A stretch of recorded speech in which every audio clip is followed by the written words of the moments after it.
जय हिंद फ्रेंड, हिंदी और प्राइड में आप सभी का स्वागत है। फ्रेंड्स, यहाँ पे भारतीय काव्य शास्त्र की सीरीज में हम आज जो टॉपिक करने वाले हैं वो है काव्य प्रयोजन। इससे पूर्व के आपने 2 लेक्चर देखे, साथ ही साथ 2 प्रैक्टिस सेट भी देखा। तो सबसे पहले हमने काव्य संबंधी मान्यताएं या अवधारणाएं क्या है, काव्य के कॉन्सेप्ट को समझाया था। इसके बाद जो आपका सेकेंड टॉपिक था यानी काव्य लक्षण का पहला वीडियो था कि काव्य से संबंधित जो लक्षण होने चाहिए संस्कृत साहित्य के तहत, हिंदी साहित्य के तहत, अंग्रेजी साहित्य के तहत। उसके बाद आपने देखा था, बात किया था हमने काव्य हेतु के बारे में। काव्य हेतु का मतलब क्या था? काव्य हेतु मतलब कि काव्य के लिए जो कारण हो या साधन हो। उसी में श्रृंखला के तहत आता है काव्य प्रयोजन। काव्य प्रयोजन का क्या मतलब होता है कि कोई भी काव्य का सृजन कर रहे हैं, सृजन के पीछे का मूल उद्देश्य क्या है, किस वजह से हम जो है उस काव्य का सृजन करें, जिसको हम काव्य प्रयोजन कहते हैं। प्रयोजन का अर्थ ही होता है उद्देश्य। तो सबसे पहले हम कॉन्सेप्चुअल बात नहीं करेंगे, थोड़ा फैक्ट एनालिसिस करेंगे और फैक्ट के बाद कॉन्सेप्ट पे आएंगे, तो आपको कोई परेशानी नहीं होगी। देखिए, यहाँ पे हमने संक्षेप में आपको बताने की कोशिश की है कि जितने भी आपके काव्य प्रयोजन मान्यताएं हैं, उनमें सबसे पहले प्रयोजन का मतलब होता है उद्देश्य। हमने ये कहा था कि विद्यार्थी जीवन में भी आपका एक साध्य, साध्य बोले तो एक लक्ष्य होगा और आप एक साधक हैं। विद्यार्थी एक साधक होता है, उसको एक लक्ष्य की प्राप्ति करनी होती है, जिसको साध्य कहते हैं। और एक साधन चाहिए, जिनमें आप मोबाइल के थ्रू या किसी चीज के थ्रू पढ़ रहे होंगे, वो साधन है। तो आपका साध्य क्या है? आपका साध्य मतलब आपका उद्देश्य क्या है? आपका उद्देश्य मतलब आपका प्रयोजन क्या है? तो कोई भी कवि जो है किसी काव्य का सृजन करता है, तो उसके पीछे कुछ ना कुछ तो उद्देश्य होता है। हर एक काव्य के सृजन के पीछे कोई ना कोई मोटिव होता है, कुछ संदेश देना चाहता है जो सृजन करता है। तो काव्य रचना के पीछे जो उद्देश्य होता है, अर्थात उससे प्राप्त होने वाले लाभ को ही काव्य प्रयोजन कहते हैं। अब काव्य प्रयोजन के तहत देखिए, जैसे संस्कृत के आचार्य हैं, हिंदी के आचार्य हैं, अंग्रेजी का आचार्य हैं, इन सभी आचार्यों के माध्यम से काव्य प्रयोजन की जो है कुछ परिभाषाएं दी गई है, जो क्वेश्चन बार बार रिपीट होते आता है। जैसे हमने काव्य हेतु के बारे में बताया, काव्य लक्षण के बारे में बताया।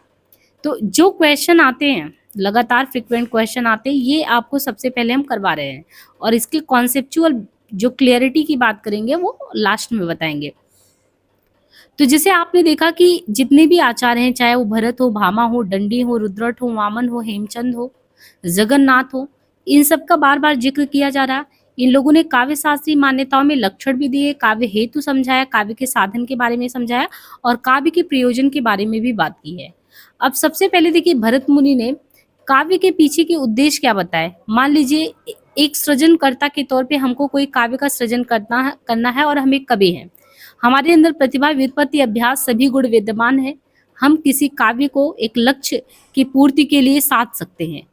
लेकिन यहाँ पे जो आचार्य हैं वो एक एक तरीके से वो देखते हैं कि कोई भी सृजन करता है, उसका मोटिव क्या होता है, क्या उद्देश्य होता है, क्या प्रयोजन होता है, जो कोई भी काव्य वो लिखता है या गढ़ता है। तो भरत मुनि ने इसकी संख्या 6 बताई है कि 6 ऐसे तत्व हैं जो कि ध्यान में रखकर कोई कवि जो है किसी काव्य का सृजन करता है। अब वो है, उसके उद्देश्य में पहला धर्म हो सकता है, दूसरा यश की प्राप्ति, आयु साधक, तीसरा हितकर, चौथा बुद्धिवर्धक और पांचवा है लोक उपदेश। यानी धर्म, यश, आयु साधक, हितकर, बुद्धिवर्धक और लोक उपदेश, सब मिला के 6 हुए। आपको इनको ध्यान रखना है, क्योंकि ऐसे ही क्वेश्चन आएगा कि आपको ऑप्शन दे देंगे कि भरत मुनि के अकॉर्डिंग देखा जाए तो काव्य प्रयोजन में कौन कौन से तत्व आते हैं। तो धर्म, यश, आयु साधक, हितकर, बुद्धिवर्धक, ये देने के अलावा और भी कीर्ति प्रीति दे दे, तो आपको पता होना चाहिए कि कीर्ति प्रीति जो है भामा ने दिया है, भरत मुनि ने नहीं दिया है। इसलिए आपको ये 6 काव्य प्रयोजन को बिल्कुल ध्यान रखना है। धर्म, यश, आयु साधक, हितकर, बुद्धिवर्धक और लोक उपदेश, ये 6 के 6 संख्या भरत मुनि ने बताया है। एक स्थान पर इन्होंने पीड़ित मनुष्य को विश्रांति करना भी काव्य का एक प्रयोजन माना है, लेकिन वो एक स्थान पे माना है। तो आपको पहले तो ये 6 ध्यान रख लेना है। धर्म यश मैक्सिमम लोगों के द्वारा कहा गया, लेकिन आयु साधक, हितकर, बुद्धिवर्धक और लोक उपदेश, इसको ध्यान रखना है। भरत मुनि के बाद ये दूसरी शताब्दी के बाद सीधे छठी में आ पाए तो भामा जी का समय है। इन्होंने 4 संख्या बताई है कि कोई भी सृजनकर्ता, कोई भी कविकार जब कोई भी काव्य का सृजन करता है, उसके पीछे जो उसका उद्देश्य होता है, धर्म, अर्थ, काम, मोक्ष। तो धर्म अर्थ तो सबको पता है कि धर्म अर्थ यानी धर्म के लिए भी कर सकता है, पैसे के लिए करता है, काम के लिए और मोक्ष के लिए। तो 4 जो पुरुषार्थ चतुष्टय हम लोग करते हैं, तो धर्म, अर्थ, काम, मोक्ष के लिए तो करता ही है। लेकिन भामा ने इसके अलावा कीर्ति, प्रीति और समस्त कलाओं का ज्ञान इसे भी कहा है। तो कीर्ति, प्रीति और समस्त कलाओं का ज्ञान ये अलग हुआ, लेकिन पुरुषार्थ चतुष्टय में इन्होंने धर्म, अर्थ, काम और मोक्ष को माना है। इसके बाद डंडी के बारे में बात करें तो डंडी जो है, इन्होंने काव्य के उद्देश्य के पीछे बताया है अज्ञानम अंधकारम को नष्ट करके ज्ञान ज्योति का प्रसार करना। यानी हमारे ऊपर जो अज्ञानता का आवरण है, वो जो अंधकार है ना, उसको हमें नष्ट करके ज्ञान ज्योति, ज्ञान की अपनी जो दृष्टि है, चक्षु है, आंख है, वो खोलना है, उसका प्रसार करना है। तो काव्य का प्रयोजन अज्ञान अंधकार को नष्ट करके ज्ञान ज्योति का प्रसार करना है। लोक व्युत्पत्ति, वामन, ऐसे ही कवि वामन है, वामन ने कहा कीर्ति और प्रीति। तो इसके लिए ने जो है वामन ने यही जो कीर्ति और प्रीति के बारे में बात किया है, कीर्ति प्रीति हेतुत्वात्, कीर्ति और प्रीति हेतुत्वात्, इसी को भोज ने भी कहा है कीर्ति और प्रीति के बारे में। तो यहाँ पे आप देखेंगे कि जहाँ पे भरत मुनि ने 6 संख्या में धर्म, यश, आयुष, आधा, हितकर, बुद्धिवर्धक और लोक उपदेश, विश्रांति करना ये बताया है। भामा ने पुरुषार्थ चतुष्टय में धर्म, अर्थ, काम, मोक्ष बताया है। डंडी ने काव्य के उद्देश्य के पीछे बताया कि अज्ञानता के अंधकार को नष्ट करके ज्ञान की ज्योति का प्रसार करना, लोक व्युत्पत्ति। वामन और भोज ने कीर्ति और प्रीति को माना है। और रुद्रट इसकी संख्या 6 बताते हैं, और रुद्रट की 6 संख्याओं में देखें तो पुरुषार्थ चतुष्टय, धर्म, अर्थ, काम, मोक्ष तो है ही, कीर्ति, अनर्थ का समन, विपत्ति निवारण, रोग मुक्ति और अभिमत वर्ग की प्राप्ति। तो रुद्रट का आप देखिए जो 6 इन्होंने यहाँ पे गिना है, उसमें है एक तो पुरुषार्थ चतुष्टय अलग हो गया, दूसरा इन्होंने कीर्ति, तीसरा अनर्थ का, यानी जो भी गलत हो रहा है उसका समन हो, दमित होना चाहिए, चौथा विपत्ति का निवारण, पांचवा रोग मुक्ति और छठा है अभिमत वर्ग की प्राप्ति। तो रुद्रट का काफी अलग है, आपको ध्यान रखना पड़ेगा। पुरुषार्थ चतुष्टय तो अभी यहाँ पे आप देखेंगे तो जो है भामा ने तो सिर्फ पुरुषार्थ चतुष्टय की बात की है, लेकिन रुद्रट ने जो 6 संख्या बताई उसमें पुरुषार्थ चतुष्टय को सिर्फ एक माना है। इनके अलावा कीर्ति, अनर्थ का समन, विपत्ति निवारण, रोग मुक्ति, अभिमत वर्ग की प्राप्ति। आनंदवर्धन के द्वारा विनय मुखीकरण और प्रीति, तो आनंदवर्धन ने विनय मुखीकरण को और प्रीति को माना है। अभिनव गुप्त ने पुरुषार्थ चतुष्टय, जाया सम्मति, उपदेश, आनंद प्राप्ति और यश को माना है। कुंतक ने पुरुषार्थ चतुष्टय, व्यवहार ज्ञान वो परम आह्लाद, अंतस चमत्कार को माना है। महिम भट्ट ने रसमय सदुपदेश और परम आह्लाद को माना है। भोजराज ने कीर्ति और प्रीति को माना है, तो भोजराज ने कीर्ति और प्रीति को माना है। मम्मट कुल 6 प्रकार से मानते हैं इसको, काव्यम यशस्य कृते, व्यवहार विधे, शिवेत्र छते, सदा पर निर्वर्ते, कांता समीपते, पदेश युजे। यानी यश प्राप्ति, अर्थ की प्राप्ति, व्यवहार ज्ञान, शिवेतर, यानी जो मम्मट है इन्होंने 6 प्रकार जो बताए हैं उनमें इन्होंने कहा काव्य यशस्य, यानी काव्य का सृजन हम यश प्राप्ति के लिए करते हैं, अर्थ के लिए, अर्थ की प्राप्ति के लिए करते हैं, व्यवहार विधि, व्यवहार के ज्ञान के लिए करते हैं, शिवेतर छते, शिवेतर यानी रोग के नाश के लिए करते हैं, परमानंद की प्राप्ति, रसास्वाद और कांता सम्मति, स्त्री की तरह कोमल उपदेश के लिए करते हैं। तो मम्मट के आपके 6 के 6 यश प्राप्ति, अर्थ प्राप्ति, व्यवहार ज्ञान, शिवेतर, परमानंद की प्राप्ति और कांता सम्मति को भी ध्यान रखना है। ये तो जो हमने बताया है ये आपके जो है जो संस्कृत काव्य शास्त्रीय विद्वान है उन्होंने अपने मान्यताएं काव्य प्रयोजन के संबंध में दी है। अब बात करें हमारे यहाँ पे जो हिंदी के कवि विद्वान चिंतक है उन्होंने काव्य के पीछे का उद्देश्य क्या बताया है, तो कबीरदास जी ने उद्देश्य क्या बताया है। कबीरदास जी ने कहा तुम जिन जानो गीत है ये निज ब्रह्म विचार। तो कबीरदास जी का कहना है कि तुम जिन जानो गीत है ये निज ब्रह्म विचार।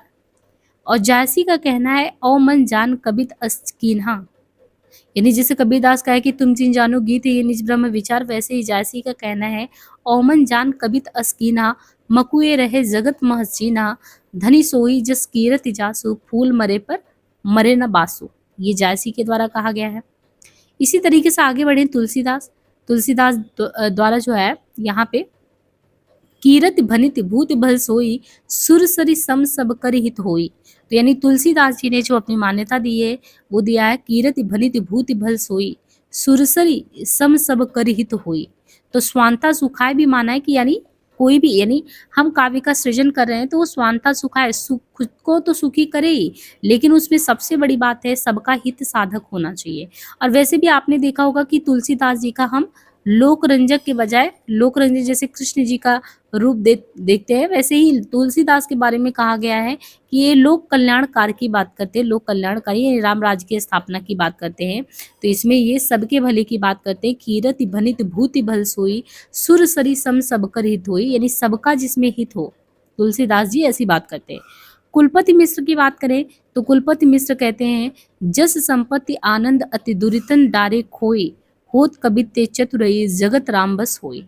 तो कुलपति मिश्र का कहना है, जस संपत्ति आनंद अति दुरितन डारे खोई, होत कबि ते चतुरई जगत राम बस होई।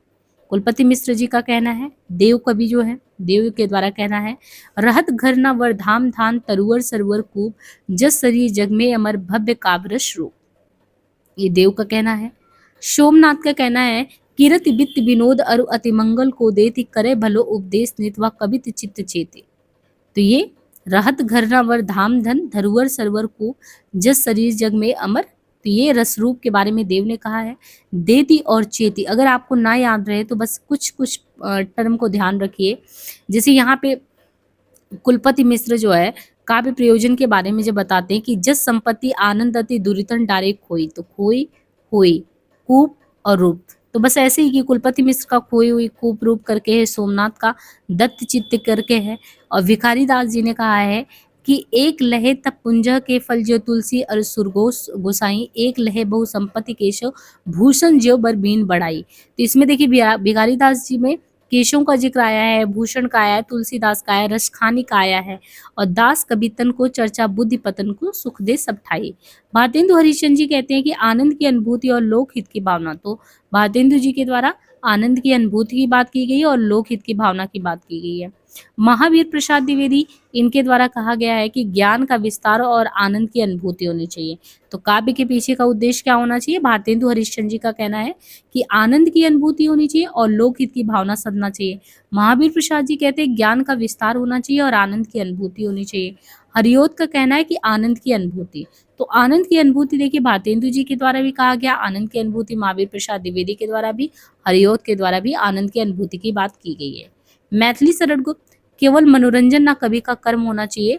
तो मैथिली शरण गुप्त का कहना है कि केवल मनोरंजन ना कवि का कर्म होना चाहिए, उसमें उचित उपदेश का मर्म होना चाहिए। है जिस कविता का काम लोकहित करना, सद्भावों से मन मनुज मात्र का भरना, पहले तो कांता सदृश हृदय का हरना, फिर प्रकट कर विमल ज्ञान का झरना। तो ये मैथिली शरण जी का है।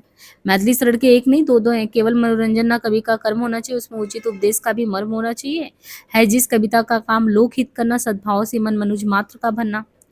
इनके अलावा अर्पित हो मेरा मनुज काय, बहुजन हिताय बहुजन सुखाय, मैथिली शरण जी का है। देखिए रामचंद्र शुक्ल जी है जो है, ये काव्य का प्रयोजन मानते हैं कि काव्य का अंतिम लक्ष्य क्या है।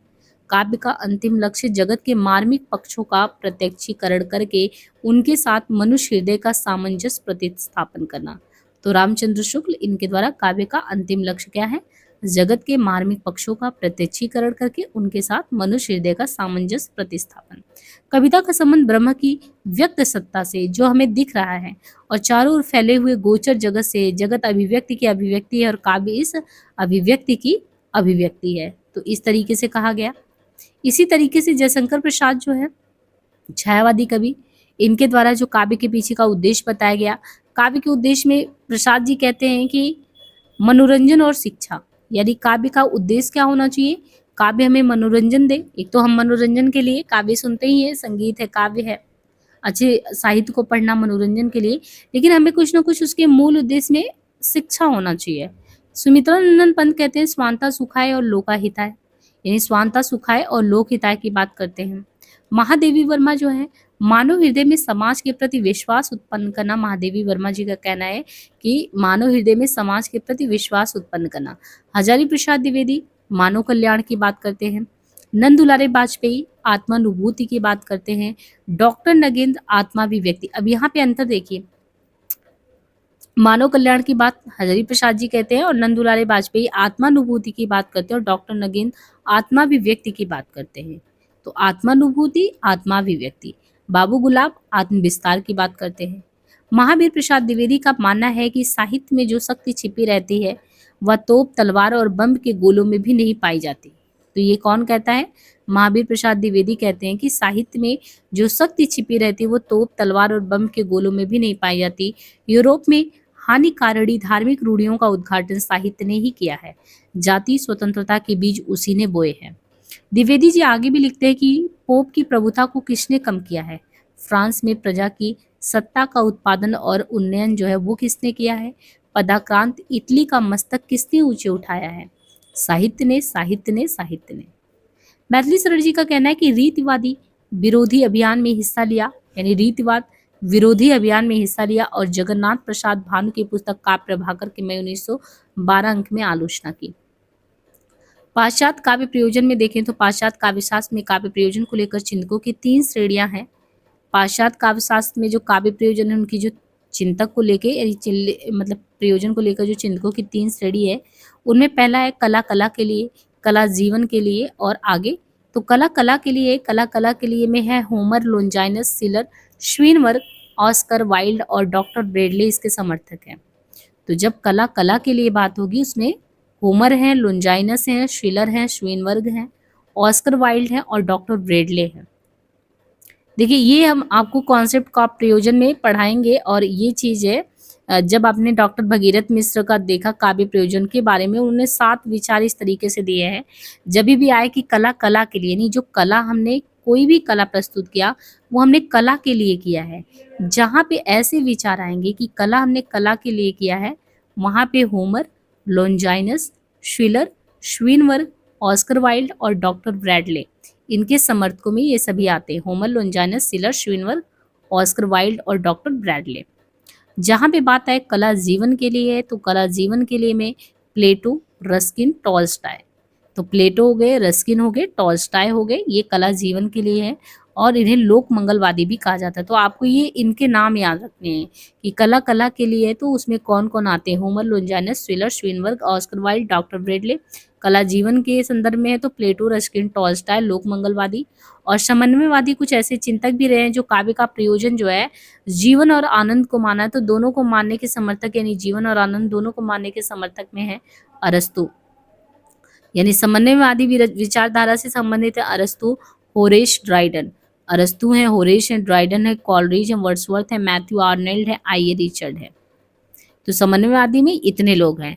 कला कला के लिए में Homer, Longinus, Schiller, Swinburne, Oscar Wilde, doctor Bradley. कला जीवन यानी कला जीवन के लिए है तो प्लेटो है, रस्किन है, टॉल्स्टॉय है।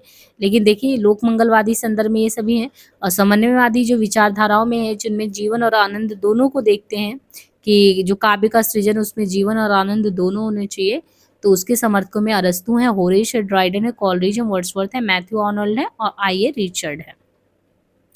तो यहाँ तक आपने जो है पाश्चात्य काव्य प्रयोजन के संदर्भ में भी देख लिया कि क्या मतलब है इनका। अब भारतीय काव्य शास्त्र से संबंधित जब हमने आपको पहला लेसन पढ़ाया था यानी सामान्य परिचय के बारे में, तो कुछ चीज़ें जो है आपकी रह गई हैं, तो उसको हम नेक्स्ट वीडियो में कवर कर लेंगे। अब यहाँ पे हम जब काव्य प्रयोजन एक टॉपिक एक वीडियो में कवर कर रहे हैं, तो काव्य प्रयोजन यानी काव्य का जो उद्देश्य है उसको हम विस्तार से समझते हैं, जिस तरीके से हमने काव्य हेतु को समझा है ना, ताकि आपका जो है इस टॉपिक में पकड़ बने। वो तो हमने इसलिए करा दिया कि आपको याद करने के पर्पज से, आप जब भी आपको याद करना हो तो 10 मिनट में वीडियो को रिवाइज कर लें शुरुआत पे। लेकिन अब हम बात करेंगे कॉन्सेप्चुअल क्लैरिटी को लेके। तो चलिए प्रयोजन आशय और परिधि के संदर्भ में देखें तो संसार की प्रत्येक रचना उद्देश्यपूर्ण होती है। यानी हम ये भी है कि जीवन में कोई भी काम करते हैं उसके पीछे कोई ना कोई मोटिव तो जरूर होता है। यहाँ कुछ भी प्रयोजन रहित नहीं होता है। काव्य रचना का जीवन और जगत से घनिष्ठ संबंध है, अतः उसके भी कुछ तो प्रयोजन होते हैं। काव्य रचना में कवि का उद्देश्य ही प्रयोजन के रूप में अभिव्यक्त होता है। भारतीय और पाश्चात्य विद्वानों द्वारा काव्य प्रयोजनों पर गंभीरता से विचार किया गया है। आदि आचार्य भरत से लेकर पंडित राज जगन्नाथ तक के उसके बाद भी काव्य प्रयोजन पर विचार विमर्श होता रहा है। यानी आप देखिए आचार्य भरत से लेके पंडित राज जगन्नाथ तक के काव्य प्रयोजन के संदर्भ में तो विचार विमर्श हुआ ही है, उसके बाद भी हो रहा है। और जो भी कवि और पाठक की दृष्टि है वो काव्य प्रयोजन यानी काव्य के उद्देश्य पर तो जाता ही जाता है। इस तरीके से काव्य के उद्देश्य यानी प्रयोजन का मतलब क्या है? उद्देश्य, इसकी परिधि बहुत व्यापक है। हम किस उद्देश्य से, सिर्फ धर्म, अर्थ, काम, मोक्ष, कीर्ति, प्रीति आयु यश लाभ इन्हीं के लिए सिर्फ कर रहे हैं कि इससे इतर भी जाकर बहुत बड़ा कुछ उद्देश्य होता है, सामाजिक क्रांतिकारी परिवर्तन लाना, बहुत बहुत चीजें। इसलिए हम नहीं कह सकते कि इसकी परिधि बहुत संकीर्ण है, बहुत व्यापक है। इसके तहत तो मानव जीवन की बाह्य आवश्यकताएं और अंतरंग भावनाएं तक समाहित होती हैं। एक आपने सुना होगा कि नाट्य शास्त्र विधा में भरत मुनि के द्वारा जो पंचम वेद के रूप में नाट्य शास्त्र ग्रंथ लाया गया, इसके पीछे उन्होंने कितने बड़े उद्देश्य को रखा है, इसकी हम बात करेंगे, इसके कथानक को जो अब इसके बाद जो वीडियो आएगा उसमें, क्योंकि कुछ चीजें हमने सामान्य परिचय में छोड़ दिया है जो बहुत जरूरी है आपको जानना। आपने पंचम वेद के बारे में सुना जरूर होगा, लेकिन उसके पीछे का कहानी आपको नहीं पता होगा। तो भरत मुनि ने अपना नाट्य शास्त्र जो है, नाटक के संदर्भ में कुछ उद्देश्यों की चर्चा उन्होंने की है, वे काव्य के लिए भी घटित होते हैं, क्योंकि उस समय तक काव्य और नाटक में भेद नहीं होता था। पहले जो है काव्य और नाटक एक ही मानते थे। अभी तो आप नाटक की विधा आपके सिलेबस में अलग यूनिट है, और काव्य के लिए आपका 5वां यूनिट समर्पित है, नाटक के लिए 8वां यूनिट। पर उस समय तक नहीं होता था, दोनों को ही काव्य विधा रूप में मान्यता थी, तभी तो काव्येषु नाटकम रव्यम कहा जाता था, काव्येषु नाटकम रव्यम। आचार्य भरत के द्वारा निर्दिष्ट प्रयोजन इस प्रकार है। तो आचार्य भरत के द्वारा भरत जी ने जो है निर्दिष्ट किया कि क्या काव्य के उद्देश्य होने चाहिए, तो उन्होंने कहा, भरत ने काव्य, वो तो हमने 6 देख ही लिए इनके। धर्म यश आयु बुद्धि बढ़ाने वाला हित साधक, यानी धर्म यश आयु वृद्धि, आयु बुद्धि, बुद्धि बढ़ाने वाला हित साधक तथा लोक उपदेशक के रूप में नाटक हो। भामा का हमने देखा अभी काव्य प्रयोजन पे।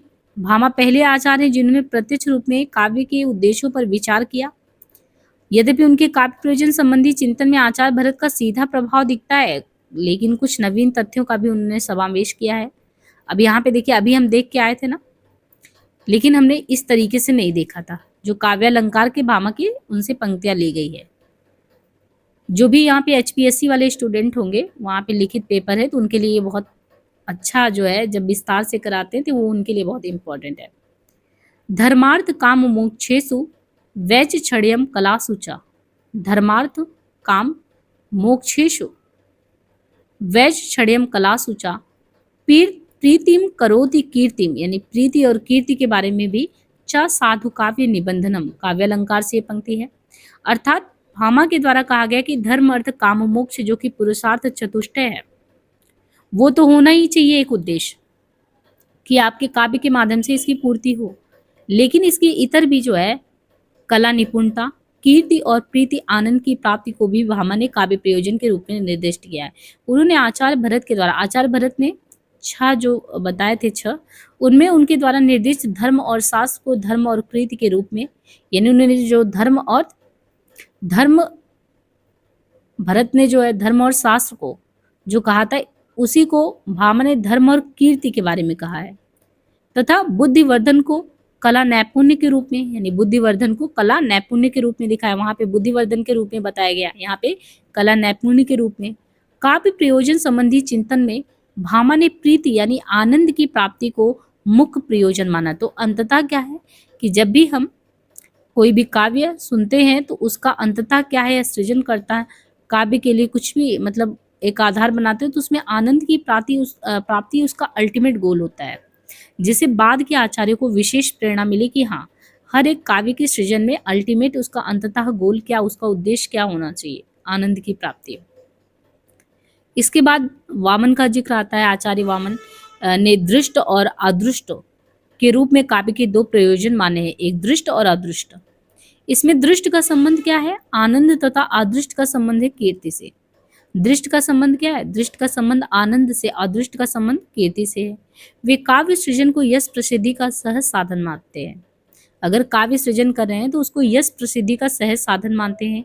वामन के काव्य प्रयोजन में सर्जक यानी कवि और भावक सहृदय दोनों को महत्व दिया जाता है। तो वामन किसको, सर्जक यानी सृजनकर्ता, और भावक जो सुनने वाला है, वो भी दोनों को महत्व देते हैं वामन। उन्होंने आचार्य भामा द्वारा निरूपित काव्य प्रयोजन कीर्ति और प्रीति को अपने काव्य प्रयोजनों में स्थान दिया, किंतु धर्म और मोक्ष का उल्लेख नहीं किया। क्योंकि देखिए, अभी भामा का हमने पढ़ा था तो उन्होंने पुरुषार्थ चतुष्टय की बात की थी। बाकी कीर्ति और प्रीति जो है आचार्य भामा द्वारा जो दिया गया था, उसको इन्होंने वामन ने अपने उसमें जो है अपने काव्य प्रयोजनों में आधार बना लिया, धर्म और मोक्ष को नहीं बनाया। तो इनका दृश्य और अदृष्ट करके हैं, और अदृष्टिक प्रयोजन कीर्ति हेतुत्वात्। तो इनके काव्यालंकार मूलवृत्ति अर्थात सत काव्य कवि हृदय श्रोता और पाठक दोनों को आनंद प्रदान करने वाला होना चाहिए। और ये दृश्य प्रयोजन है तथा कवि को जीवन काल एवं जीवनोत्तर काल में भी कीर्ति प्रदान करता है, ये अदृश्य प्रयोजन है। कुछ ऐसे काव्य प्रयोजन में जो संस्कृत साहित्य के तहत कुंतक हैं। कुंतक 10वीं सदी के अंत की बात है। काव्य प्रयोजन के विवेचन में आचार्य कुंतक ने भी नवीनता और मौलिकता की बात की है। उन्होंने लोकोत्तर चमत्कार के आनंद को धर्म अर्थ काम और मोक्ष से बढ़कर माना है। किसको? लोकोत्तर चमत्कार। उनकी दृष्टि में ये अंतश्चेतना का चमत्कार पुरुषार्थ चतुष्टय को अतिक्रमित कर देता है। चतुर्वर्ग फल स्वादमपि अतिक्रमित तद्विदाम काव्यमृतम रसेन अंतस चमत्कारो वित्यन्ते। तो अंततः इन्होंने अंतस चमत्कार को माना है। भोजराज 11वीं सदी पूर्वार्ध आचार्य भोजराज ने अपने ग्रंथ सरस्वती कंठाभरण में, तो भोजराज 11वीं सदी पूर्वार्ध में आचार्य भोजराज ने अपने ग्रंथ सरस्वती कंठाभरण में कीर्ति और प्रीति आनंद को काव्य का प्रयोजन माना है। इनके काव्य प्रयोजन वामन निर्दिष्ट काव्य प्रयोजनों से साम्य रखते हैं। मम्मट का अपना सुप्रसिद्ध ग्रंथ है काव्य प्रकाश। तो मम्मट ने अपने सुप्रसिद्ध ग्रंथ काव्य प्रकाश में आचार्य मम्मट ने काव्य प्रयोजनों का स्पष्ट विवेचन किया। उनके काव्य प्रयोजनों में पूर्व आचार्यों द्वारा निर्दिष्ट प्रयोजनों का समाहार देखने को मिलता है। बाकी मम्मट ने जो 6 प्रयोजन बताए हैं उनका निर्देश यहाँ दिया है। उन्होंने मम्मट ने यसे सबसे पहले बताया, यसे यानी यश की प्राप्ति। काव्य रचना का मूल आधार प्रयोजन उद्देश्य क्या है? यश की प्राप्ति। कभी में अपनी रचना द्वारा यश प्राप्ति की प्रबल कामना होती, यानी आपको हो सकता है बहुत सारे ऐसे आपने देखा भी है कि बहुत बड़े साहित्यकार बहुत अच्छी अच्छी रचनाएं की, लेकिन आर्थिक तंगी उनको हमेशा सताती रही। क्यों? क्योंकि यश प्राप्ति उनका आधार होता है, उनकी रचना को यश प्राप्ति हो, वो यश उनको अमृतत्व दे। मृत्यु के बाद भी वो यश रूपी शरीर से इस जगत में विद्यमान रहना चाहते। वस्तुतः यशः शरीरा जरा मरण से रहित। आदि कवि वाल्मीकि, कालिदास, कबीर, जायसी, सूर, तुलसी, मीरा, रहीम, रसखान, प्रसाद, निराला, पंत, ये सभी अपनी काव्य कृतियों के कारण ही तो अमर हैं। ये प्रयोजन वैश्विक है। यश की प्राप्ति विश्व के अनेक कवियों का प्रमुख उद्देश्य प्रतीत होता है। यद्यपि इस प्रयोजन को दुर्बलता और मंदता युक्त भी कहा गया है कि सिर्फ क्या कोई व्यक्ति आज के भौतिक जगत में सिर्फ यश प्राप्ति के लिए लेखन कर रहा है, चाहे वो आर्थिक तंगी से को ही हमेशा आर्थिक तंगी झेल ही रहा हो, यानी आर्थिक वैषम्य की स्थिति में हो, फिर भी कवि श्रेष्ठ मिल्टन यश प्राप्ति की कामना को उदात्त मनुष्यों की अंतिम दुर्बलता भी कहते कि दुर्बलता है, the last infirmity of noble minds. कविकुल गुरु कालिदास भी मनतः कवि ऐसा प्रार्थी मानते हैं। जायसी ने भी लिखा है कि ना जगत जस बेचा तथा जो यह सुने कहानी हमें सवरे दु बोल। तुलसीदास भी कहते हैं कि हो प्रसन्न देव वरदान। साधु समाज भनित सन्मानु आदि कथन ऐसा प्राप्ति से जुड़ा है। इस प्रयोजन को व्यापकता और महत्व स्वतः सिद्ध है। कदाचित मम्मट ने इसलिए काव्य प्रयोजन में यश को पहला स्थान दिया। तो मम्मट भी देते हैं और भी लोग देते हैं, जबकि पता भी है कि यश दुर्बलता का कारण भी है। अर्थ कृत्य की बात होती है जब हम कहते हैं अर्थ प्राप्ति के लिए, तो अर्थ प्राप्ति तो पैसे तो जरूरी है, वो काव्य के लिए उपयोगी भी है, व्यवहारिक प्रयोजन भी है। जीवन जीने के लिए अर्थ तो बहुत जरूरी है, आजीविका के लिए। जैसे संस्कृत बारभट जैसे कवियों ने महाराज हर्ष से अपनी रचनाओं पर प्रभुत धनराशि ली। आप रीतिकाल में देखिए, एक एक चौका छक्का, मतलब एक एक आप दोहे छंद पढ़े जा रहे हो और भाई एकदम अमीर हुए जा रहे हो। तो आजीविका तो ये व्यवहारिक प्रयोजन है, जीविका के साधन के रूप में आप इसको करें, वो बहुत जरूरी है। सिर्फ सम्मान से पेट तो नहीं भरता। राजस्व प्राप्त करना भी अर्थकृत्य ही तो है। हिंदी का चारण काव्य हो, अधिकांश रीतिकालीन काव्य तो इसी प्रयोजन से जुड़ा है। उनको पुरस्कार चाहिए पारिश्रमिक के रूप में। आज भी ये प्रयोजन अस्तित्व में है। व्यवहार विधि मतलब व्यवहार गान भी काव्य का महत्वपूर्ण प्रयोजन है। काव्य से रचनाकार और पाठक श्रोता को लोक व्यवहार की शिक्षा मिलती है। काव्य के अध्ययन अनुशीलन से ही एक तरीके से उस युग के लोगों के मनोभाव विचार इन सब के बारे में, और इससे क्या होता है कि आचरण में भी तब्दीली आती है। अच्छी चीजें देख रहे हो, अच्छी संगत में रह रहे हो, अच्छी चीजें सुन रहे हो, तो आपका आचरण व्यवहार ये सब में भी बदलाव आता है। लेकिन यहाँ पे एक जो है शिवोत्तर छते, शिवतर रक्षते, ये क्या है? शिवत रक्षते। तो शिवेतर की मतलब यह शिवेतर की क्षति अर्थात अशिव। अब यहाँ पे समझिए, शिवत रक्षते का मतलब शिवेतर, यानी शिवेतर छते का मतलब शिवेतर की क्षति। शिवेतर का मतलब क्या? अशिव। अशिव मतलब अमंगल, जो चीज अमंगल का नाश होना चाहिए, जो अनिष्ट है उसका निवारण होना चाहिए। कैसे? काव्य का प्रयोजन ये है कि जो भी अमंगल है, अनिष्ट है, उसका नाश होना चाहिए। अनेक कवि इस प्रयोजन से काव्य रचना करते हैं। काव्य में लोक मंगल की व्यवस्था, अगर काव्य में आपके लोक मंगल की व्यवस्था है तो शिवेतर क्षति ही है। इसका स्वरूप भी वैसी के संसार के अनेक देशों में मानव हित के लिए की गई क्रांतियों में कवि और उनकी रचनाओं की प्रेरणा यही रहा है। इसी प्रकार श्रेष्ठ काव्य की रचना का प्रमुख प्रयोजन ही अनिष्ट निवारण है। आप कोई बहुत अच्छा रचना कर रहे हैं, लिख रहे हैं, तो उसका उद्देश्य भी होना चाहिए अनिष्ट का निवारण। इसके माध्यम से अनेक लोग अपनी तथा समाज के लोगों की पीड़ा तथा अमंगल का निवारण करते हैं। उदाहरण स्वरूप हम देख सकते हैं कि हनुमान बाहु की रचना तुलसीदास ने अपनी बाहु पीड़ा से मुक्ति पाने के लिए की थी। यानी हनुमान बाहु लिखा अगर तुलसीदास ने तो क्यों, अपनी भुजाओं में जो पीड़ा थी उससे मुक्ति पाने के लिए। और आज भी बहुत से लोग जो है पीड़ा तथा अन्य कष्टों के निवारण के लिए उसका नियमित पाठ पारायण भी करते हैं।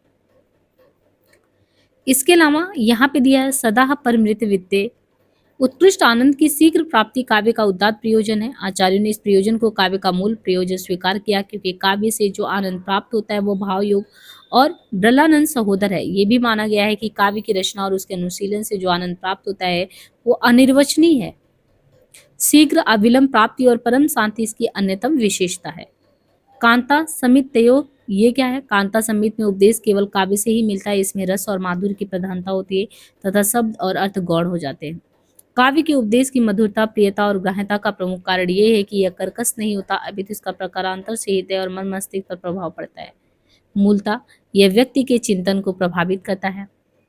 उपदेश की 3 पृष्ठियां मानी गई हैं। उपदेश की कुल 3 पृष्ठियां मानी गई हैं। प्रभु सम्मति, यह श्रेणी वेद और शास्त्रों की है। यह आदेशात्मक है, इसमें शब्द की प्रधानता होती है। जिस प्रकार प्रभु राजा के आदेश की अवहेलना नहीं की जा सकती, उसी प्रकार प्रभु सम्मित उपदेश की भी अवहेलना नहीं की जा सकती। सहु सम्मित, ये श्रेणी विशेषता पुराण ग्रंथों से बंधित है, अर्थ की प्रधानता के कारण। इसके बाद है कांता सम्मति। कांता सम्मति ये उपदेश संबंधी काव्य से जुड़ा है। इसमें शब्द और अर्थ दोनों का महत्व है। यह उपदेश रस प्रधान होता है। कारण यह है कि काव्य की विषय वस्तु या वर्ण वस्तु सुसंगठित होता है कि उसे पढ़कर या सुनकर पाठक प्रभावित हो तथा उसे कर्तव्य बोध भी हो, उसमें संग्रह और त्याग का विवेक भी उत्पन्न हो। काव्य के उपदेश से सहस्त्ररथ को राम और रावण के व्यवहारगत अंतर का भी ज्ञान होता है और वह राम आदि की भांति आचरण करने के लिए प्रेरित भी होता है। इस प्रकार हम कह सकते हैं कि आचार्य मम्मट का काव्य प्रयोजन व्यापक और व्यवहारिक है। हेमचंद बरामी सदी, आचार्य हेमचंद द्वारा दिए गए युक्त काव्य हेतुओं आनंद यश प्राप्ति और कांता सम्मति उपदेश में आनंद प्रमुख है, क्योंकि इसका संबंध रचनाकार और सहृदय दोनों से है, जबकि यश का संबंध केवल कवि का सृजक से, कांता सम्मति उपदेश का संबंध सहृदय से होता है। विश्वनाथ 14वीं सदी, साहित्य दर्पण आचार्य विश्वनाथ का सुप्रसिद्ध लक्षण ग्रंथ है।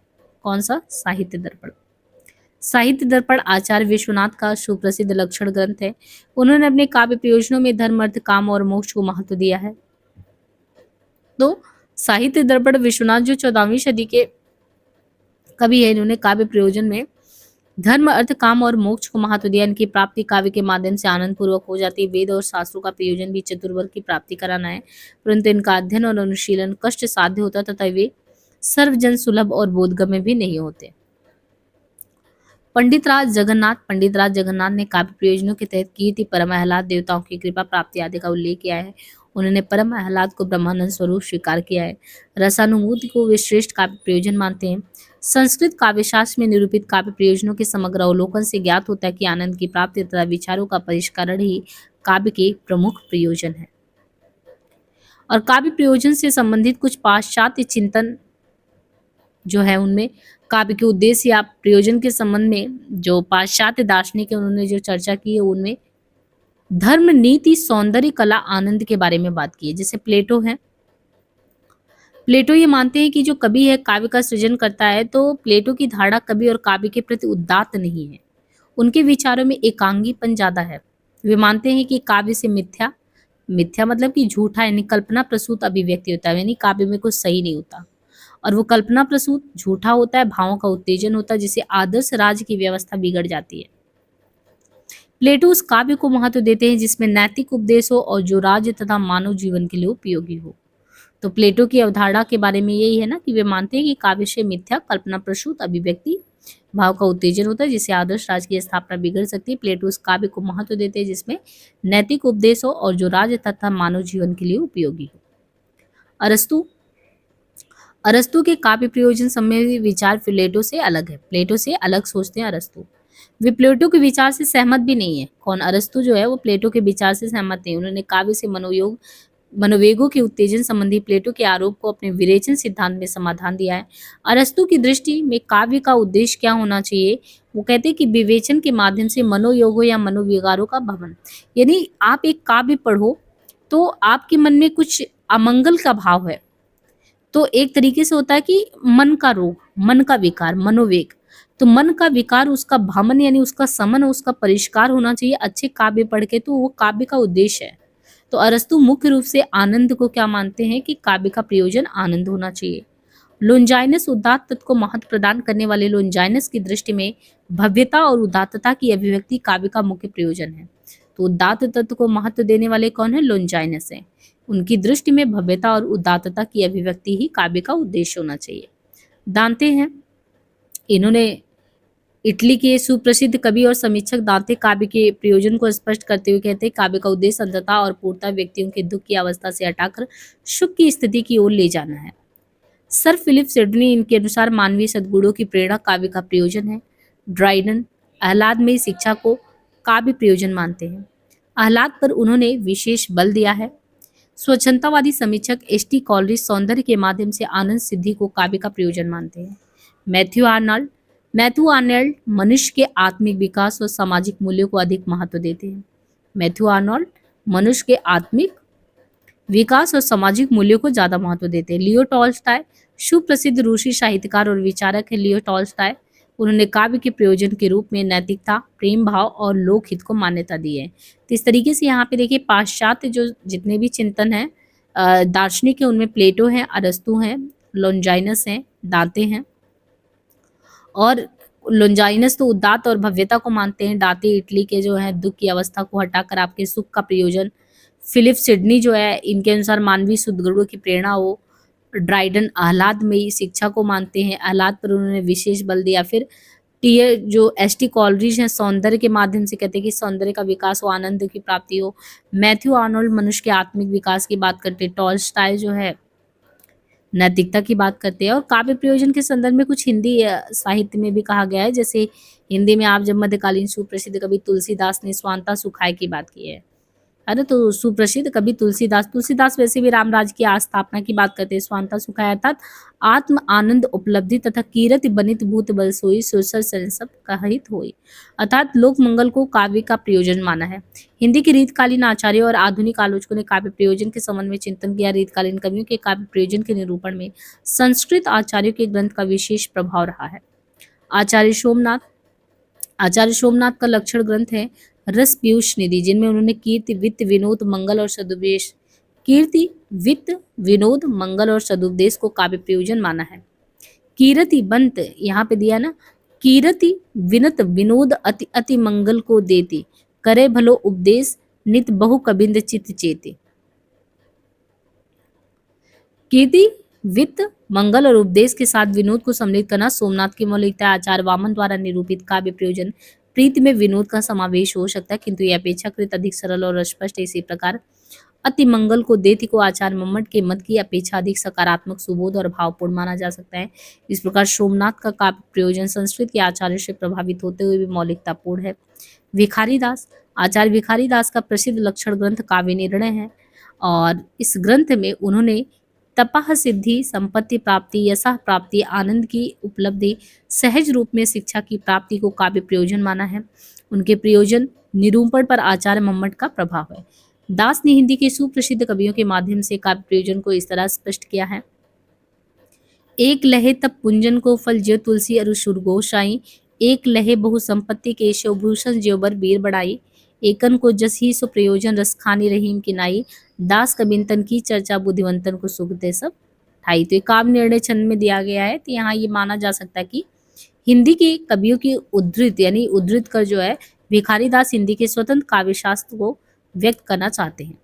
आधुनिक काल में आचार्य महावीर प्रसाद द्विवेदी ने भी साहित्य के विभिन्न पक्षों पर चिंतन किया है। तो महावीर प्रसाद द्विवेदी ने कहा है कि कोई भी काव्य का सृजन किया जाए तो उसके पीछे लोकहित, आनंद तथा नीति और सात्विक भाव के उन्नयन का काव्य होना चाहिए।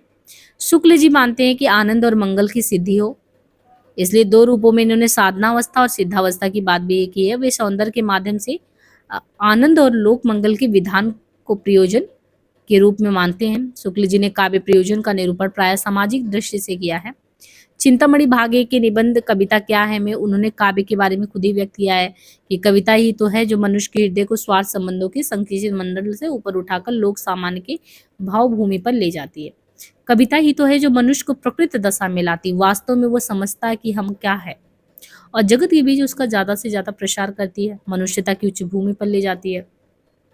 हजारी प्रसाद द्विवेदी के अनुसार क्या है, वो कहते हैं कि मनुष्य ही तो साहित्य का लक्ष्य है।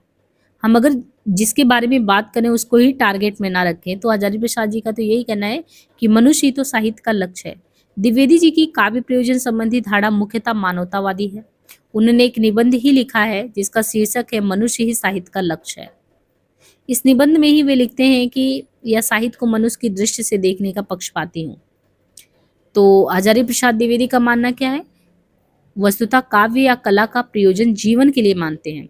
इस संदर्भ में उनका कथन द्रष्टव्य कि साहित्य के उत्कर्ष या अपकर्ष के निकष की एकमात्र कसौटी यही हो सकती है कि वह मनुष्य का हित साधन करता है या नहीं।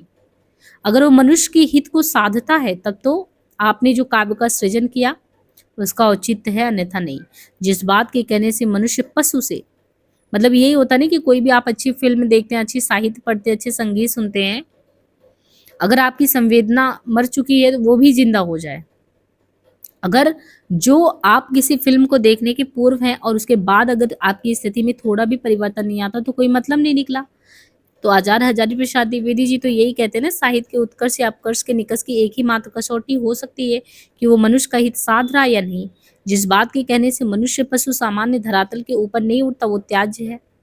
आचार्य नंद दुलारे वाजपेयी के काव्य प्रयोजन संबंधी चिंतन में भारतीय एवं पाश्चात्य विचारों का समन्वय, उनके अनुसार साहित्य का उद्देश्य जीवन के किसी मार्मिक स्वरूप या स्थिति का ज्ञान कराना। उनकी मान्यता कि हास्य या मनोरंजन के लिए रचित साहित्य में युग का प्रतिनिधित्व नहीं होता। यानी कोई भी आपने छिछला सा साहित्य लिख दिया हास्य के लिए, सिर्फ मनोरंजन के लिए, उसमें कुछ भी आपने सामाजिक संदेश नहीं दिया, वो युग का प्रतिनिधित्व नहीं किया, तो क्या ही मतलब है। उनकी दृष्टि में साहित्य राष्ट्रीय जीवन के लिए उपयोगी है। निष्कर्षता वाजपेयी जी की दृष्टि में आत्मानुभूति काव्य का प्रयोजन है। डॉक्टर नगेंद्र के काव्य प्रयोजन संबंधी विचार मनोवैज्ञानिक तथ्यों से भरे पड़े हैं। वे आत्माभिव्यक्ति को, किसको, डॉक्टर नगेंद्र आत्माभिव्यक्ति को साहित्य का मूल तत्व मानते हैं। आत्माभिव्यक्ति से कवि या लेखक का सृजन सुख की प्राप्ति होता है। डॉक्टर नगेंद्र का कथन यहाँ द्रष्टव्य है कि आप इसे दोष मानिए या गुण, मेरी अंतर्मुखी प्रकृति आनंद से बढ़कर आत्म कल्याण अथवा लोक कल्याण की कल्पना करने में असमर्थ रही है। वस्तुतः डॉक्टर नगेंद्र व्यक्तित्व के संस्कार को काव्य का उद्देश्य मानते हैं। क्या? व्यक्तित्व के संस्कार को काव्य का उद्देश्य। डॉक्टर भगीरथ मिश्र, अब यहाँ पे आपको देखिए, डॉक्टर भगीरथ मिश्र के द्वारा काव्य प्रयोजन संबंधी विचारों में भारतीय एवं पाश्चात्य काव्य शास्त्रीय चिंतन का दोनों का समन्वय देखने को मिलता है और उन्होंने काव्य प्रयोजनों को कुल 7 रूपों में विवेचित किया है। वो कहते हैं कि कला कला के लिए, कला जीवन के लिए, जीवन के पलायन के अर्थ के संदर्भ में, मनोरंजन अथवा आनंद के लिए, सेवा के अर्थ में, आत्म साक्षात्कार के अर्थ में, एक सृजनात्मक आवश्यकता की पूर्ति के रूप में। तो ये डॉक्टर मिश्र की मूल मान्यता है कि काव्य क्या है, एक सृजनात्मक आवश्यकता है, जरूरी है वो। तो इसीलिए हम डॉक्टर भगीरथ मिश्र के, क्योंकि उन्हीं का हम मूल टेक्स्ट आपको करा रहे हैं, तो अब जाके आपको समझ में आएगा कि काव्य प्रयोजन में जो ये शास्त्रीय चिंतन जो 7 रूपों में इन्होंने विवेचित किया, वो उसका मूल मतलब है क्या। अगर हम आपको डायरेक्ट उन्हीं का भी भगीरथ जी का पढ़ा देते तो आपको समझ में नहीं आता। अब आपने काव्य शास्त्रीय मान्यताओं में संस्कृत जितने भी काव्य शास्त्रीय एक रचनाकार हैं उनके विचारों को लिया, पाश्चात्य जो दार्शनिक रहे उनको पढ़ लिया और हिंदी के जो दार्शनिक रहे उनको पढ़ लिया, और डॉक्टर भगीरथ मिश्र ने भारतीय और पाश्चात्य काव्य चिंतन का समन्वय स्वरूप 7 भागों में इस तरीके से विभक्त करके दे दिया। तो इसको हमें अच्छे से समझना है कि क्यों उन्होंने कहा कला कला के लिए है। और याद हो कि हमने शुरुआत में आपको ये पढ़ाया कि कला कला के लिए है या कला जीवन के लिए, तो कितने ऐसे कवि हैं जो कला कला के लिए की बात करते हैं, कला जीवन के लिए कितने लोग बात करते हैं। लेकिन हमें ये समझना भी तो है इन्होंने कला कला के लिए, कला जीवन के लिए में कहा क्या है। तो चलिए हम जो है डॉक्टर भगीरथ मिश्र के टेक्स्ट से ये पढ़ते हैं कि उन्होंने 7 रूपों में आखिर कहा क्या चीज़ है। देखिए बहुत ही विस्तार से जो है डॉक्टर भगीरथ जी के मूल टेक्स्ट में ये दिया गया है कि जो उन्होंने 7 भागों में इसको विभक्त करके बताया है कि कला कला के लिए प्रयोजन क्या है। यानी काव्य प्रयोजन भी इन्होंने भारतीय और पाश्चात्य को मिला के बताया है कि मूल रूप में हम कला जो काव्य है उसके लिखने के पीछे हमारा मोटिव क्या होता है। इन्होंने सबसे पहले कहा यहाँ पे ली हंट का दिया है, it means what ever the universe contains it it's pleasure and exaltation. काव्य के प्रयोजन को लेकर अनेक मतवाद प्रचलित हुए हैं। अनेक मतवाद, ये मतवाद आधुनिक युग में भी दिखाई पड़ते हैं, जिनका प्रमुख कारण पाश्चात्य प्रभाव है। काव्य को कला के अंतर्गत मानकर, यानी काव्य जो है इसको कला के अंतर्गत मानकर कला के प्रयोजन को लेकर विभिन्न एकांगी मत देखने को मिलता है। अलग अलग लोगों के अलग अलग विचार देखने को मिलते हैं, लेकिन जिन मुद्दों पे जिन पर ये विचार करेंगे उनमें सबसे पहला जो विषय है वो है कला। कला के लिए काव्य और कला के अत्यधिक नैतिक धार्मिक प्रचारवादी दृष्टिकोण ने इस वाद को जन्म दिया है कि काव्य उपदेश प्रधान हो और जीवन में उपयोगी बातों को ही अभिव्यक्त करे या धार्मिक प्रचार का साधन बने। इस धारणा के विरुद्ध कुछ स्वच्छंद प्रेम और श्रृंगार का चित्रण करने वाली, कुछ अश्लील कही जाने वाली, कठोर नैतिकता के विपरीत विद्रोह जगाने वाली कविता के समर्थन के लिए कला कला के लिए अथवा कविता कविता के लिए है, नैतिकता या धार्मिक उपदेश के लिए नहीं, और उपयोगिता की स्थूल कसौटी पर वो नहीं कसी जानी चाहिए। इस दृष्टिकोण का जन्म और प्रचार हुआ। ऑस्कर वाइल्ड और उनके साथी तथा डॉक्टर ब्रैडले ने इस मत का समर्थन किया। सैद्धांतिक दृष्टि से देखें तो इसके दो पक्ष हैं, एक पक्ष कवि का या कलाकार का और दूसरा पक्ष समाज का या पाठक का या श्रोता का।